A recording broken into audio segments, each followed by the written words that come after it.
बिस्मिल्लाहिर्रहमानिर्रहीम। अस्सलाम वालेकुम नादरीन, आप यूट्यूब चैनल देख रहे हैं, मैं इमरान खान हूँ। उन्होंने ये कहा कि जी इनको 10 साल इक़्तिदार की ख्वाहिश है और उसके लिए मिसाल दी कि जैसे ये ख्वाहिश थी याया खान को, वैसे ही आसिम मुनीर साहब को भी है। एक तो इमरान खान साहब ने ये बात डायरेक्टली कही। दूसरा, उन्होंने कहा कि जो 9 मई है उसका उन्होंने पूरा इल्ज़ाम आसिम मुनीर साहब पे डाला।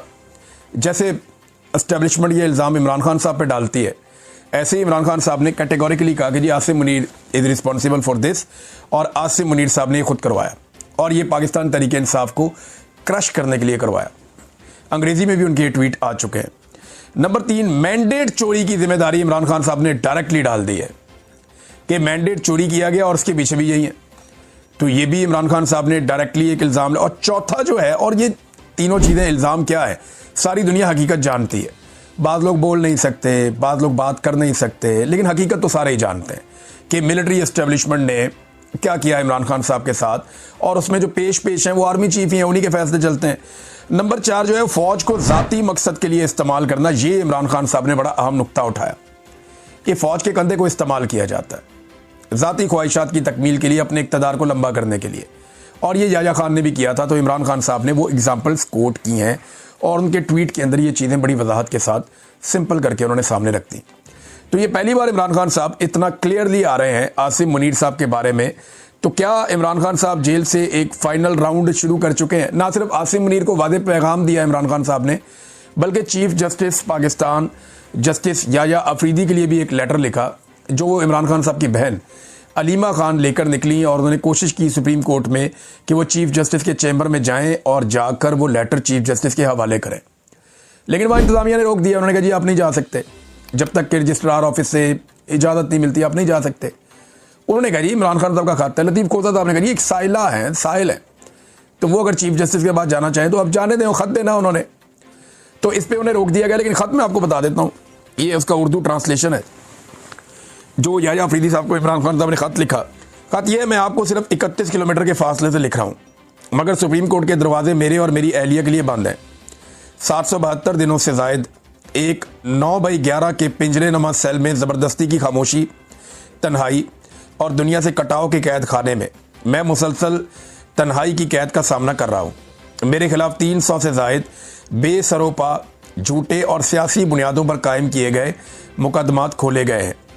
पाकिस्तान ने कभी ऐसा जुल्म नहीं देखा जो मुझ पर, मेरे ख़ानदान और दुनिया भर में मेरे हामियों पर ढाया जा रहा है। मुझे अखबारात और किताबों तक की रसाई से महरूम रखा गया है।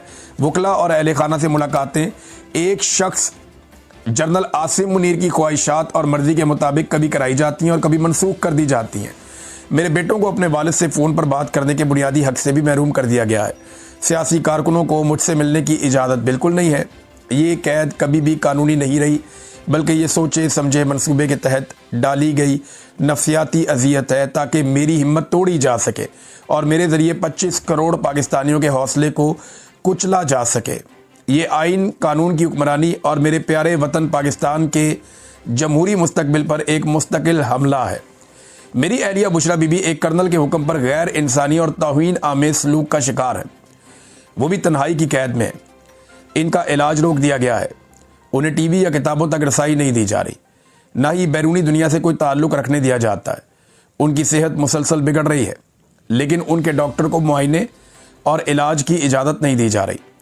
पाकिस्तानी कानून औरतों को महज इनके सनफ़ी मकाम की वजह से ज़मानत में खसूसी रियायत देता है, और हमारी आला अदालतों ने करार दिया है कि ख़वातीन कैदी रियायत की मुस्तहिक है। लेकिन बुशरा बीबी के मामले में ये उसूल यकसर मुअत्तल कर दिया गया है।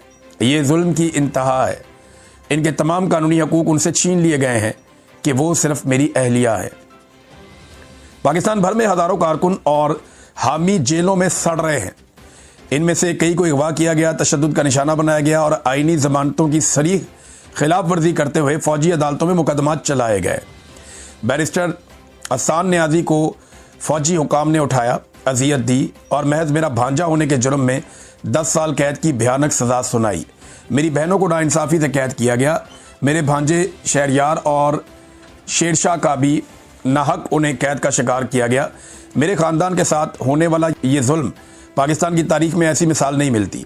अदालतें जो आज़ादी की ज़ामिन होनी चाहिए, उन्हें पाकिस्तान की सबसे बड़ी सियासी जमात को कुचलने के लिए हथियार बना दिया गया है। नाज़रीन, इमरान खान साहब से मुलाकात हो गई सुबह सुबह गंडापुर की। अब आपको भी झटका लगा होगा, मैं भी हैरान हो गया कि ये गंडापुर कैसे पहुंच गया 7:30 बजे। सुबह सुबह जेल का दरवाजा खोला, गंडापुर अंदर। अब ये वही गंडापुर है जो बड़े लंबे अरसे से ये कह रहा था कि मेरी इमरान खान से मुलाकात नहीं होने दी जा रही, मैं कहता था कि ये कैसे पॉसिबल है, ये जब चाहेगा जाके इमरान खान को मिल लेगा। तो अब गंडापुर साहब की मुलाकात हो गई इमरान खान साहब से अर्ली इन द मॉर्निंग, और वहां पे गंडापुर साहब मुलाकात करके निकल गया। अभी उन्होंने खुद से कुछ भी नहीं बताया कि क्या हुआ, लेकिन कुछ लोग ये दावा कर रहे हैं कि गंडापुर साहब की अच्छी खासी क्लास हो गई है। ज़हीम लगारी साहब हैं एक जर्नलिस्ट, और ज़हीम लगारी साहब का जो दावा है मैं आपको पढ़ के सुना देता हूं। वो कहते हैं जी मैं तो अपनी खबर पे अभी भी कायम हूं और खड़ा हूं अपनी खबर पे, मैं पीछे नहीं हटता। वो कहते हैं इमरान खान साहब ने गंडापुर पर बरस पड़े, वजीर आला खैबर पख्तूनख्वा ने सर झुकाकर खामोशी इख्तियार किए रखी। मामला जो गले पड़ गया ना गंडापुर के, वो पाकिस्तान तहरीक इंसाफ के कारकुनों की जो उन्होंने तजलील और तजहीक की है ना, वो गले पड़ गया। और इमरान खान साहब को यह मालूमात भी पहुंचा दी गई है कि कारकुनों ने जलसे में गद्दार गद्दार के नारे भी लगाए और जूते भी उठा के दिखाए। अब ये बड़ी नामुनासिब और मायूब बात है, लेकिन ये हुआ है ना, फैक्ट है, आप इससे भाग तो नहीं सकते। जैसे नवाज शरीफ साहब को जूता लग गया था, फैक्चुअल था, टीवी पे दिखाया भी गया, जैसे ख्वाजा आसिफ के साथ हुआ। अब देखें ना, पाकिस्तानी टीवी चैनल्स को आप देखें कि सारे मामले उठा रहे, ये मामला नहीं उठा रहे। इससे आपको अंदाजा हो जाएगा कि एस्टेब्लिशमेंट को गंडापुर पसंद है या नहीं। क्योंकि अगर जूते दिखाए होते कारकुनों ने अलीमा खान को, तो पूरे पाकिस्तान का मीडिया सुबह से शाम तक एक ही खबर चलाता, और यही चलाता। वो अंडे वाली खबर याद है आपको, बहुत दबा के ये बड़े खुश हुए। लेकिन गंडापुर के मामले में पाकिस्तान का मीडिया ये कैसे पी गया, ये सोचा आपने कभी? क्योंकि एस्टेब्लिशमेंट को जो चीज फेवर करती हो ना, वो उस चीज पे पॉलिसी अलग रखते हैं, जो ना करती हो उस पर पॉलिसी अलग रखते हैं।